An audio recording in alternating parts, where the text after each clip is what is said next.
प्रिय मुदस्सर डंगरे आहे। माझा घटक आहे स्वच्छ आणि हरित भारत। मित्रांनो, विकासाची खरी ओळख फक्त इमारतींनी होत नाही, ती ठरते त्या देशाच्या स्वच्छतेने आणि पर्यावरणाने। आपला देश सुंदर आहे, पण आपणच त्याची सुंदरता राखायची की नष्ट करायची हे आपल्या हातात आहे।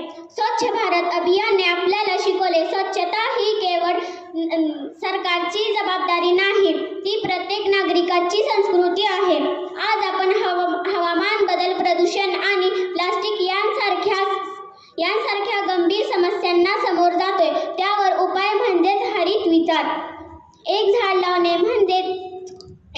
लावणे म्हणजेच केवळ निसर्गाचं रक्षण नाही, तर भविष्यातील पिढ्यांसाठी जीवनाचं दान आहे।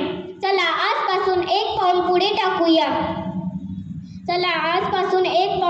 टाकूया। प्लास्टिक मुक्त जीवन, स्वच्छ परिसर आणि हरित भारतासाठी प्रतिज्ञा करूया, कारण स्वच्छ भारत हरित भारत म्हणजे विकसित भारत। धन्यवाद।